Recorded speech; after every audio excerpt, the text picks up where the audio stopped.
CFE Exam Review Course. Question 1. What is the main purpose of internal controls? To prevent and detect errors and fraud, to maximize profit, to satisfy external auditors, to replace management supervision. Internal controls are processes designed to provide reasonable assurance regarding the achievement of objectives in operations, reporting, and compliance. Question 2. A covert operation is generally used when other investigative methods have failed, the fraud is small, the suspect is already cooperating, it is the cheapest option. Undercover operations are risky and typically only used when standard investigative techniques are insufficient. Question 3. What is the primary purpose of the Bank Secrecy Act, BSA? To prevent money laundering, to protect consumer privacy, to regulate mortgage rates, to ensure bank deposits. The BSA requires financial institutions to assist U.S. government agencies to detect and prevent money laundering. Question 4. Lapping primarily affects which area of accounting? Accounts receivable, accounts payable, inventory, payroll. Lapping is the process of concealing a cash shortage by delaying the recording of cash receipts in accounts receivable.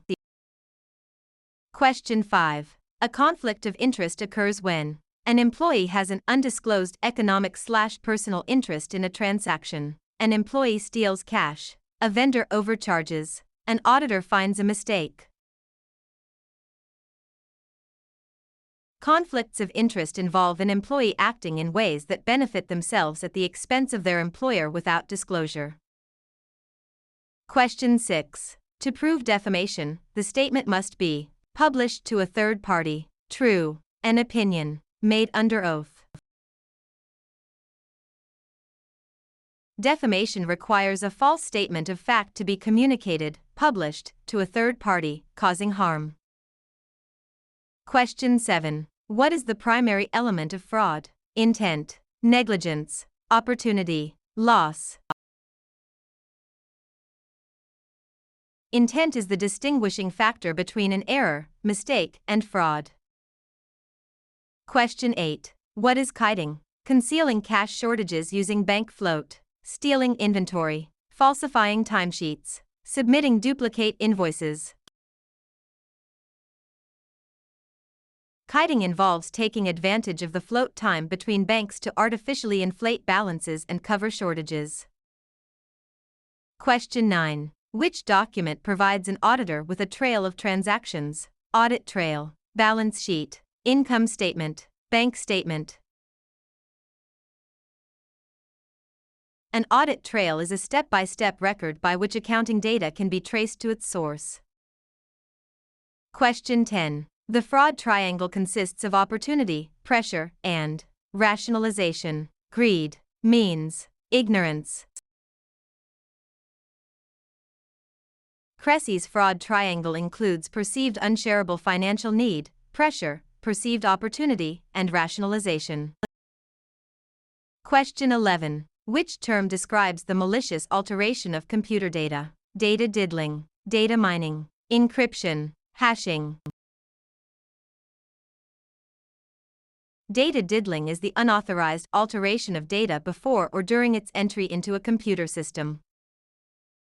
Question 12. Which technique involves splitting transactions to avoid reporting requirements? Smeffing, lapping, kiting, phishing. Smeffing, or structuring, involves breaking large transactions into smaller ones to evade anti-money laundering reporting thresholds. Question 13. In an interview, what type of questions should be asked first? Introductory/rapport building, admission seeking, hostile, complex. Interviews should begin with introductory, non-threatening questions to build rapport and establish a baseline. Question 14. Who holds the primary responsibility for the prevention of fraud? Management, internal auditors, external auditors, law enforcement. Management is ultimately responsible for designing and implementing controls to prevent and detect fraud. Question 15. Which of the following is a type of asset misappropriation? Skimming, financial statement manipulation, bribery, extortion. Skimming is the theft of cash from a victim entity prior to its entry in an accounting system. Question 16. A ghost employee scheme belongs to which fraud category? Payroll fraud, billing fraud, expense reimbursement fraud, skimming. Ghost employees are fictitious personnel added to the payroll to divert funds, categorizing it as payroll fraud. Question 17. What is the highest standard of proof? Beyond a reasonable doubt. Preponderance of the evidence. Clear and convincing evidence. Probable cause. In criminal trials, beyond a reasonable doubt is the highest standard of proof. Question 18. Which phase of a digital investigation involves ensuring the data is not altered? Preservation, collection, analysis, reporting. Preservation is the critical first step to protect digital evidence from being modified or destroyed.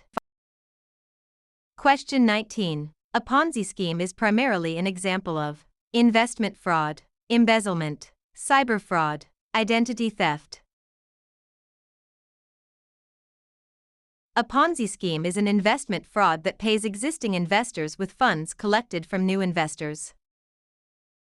Question 20. Which law prohibits bribing foreign officials? FCPA, Sarbanes-Oxley, Bank Secrecy Act, Patriot Act.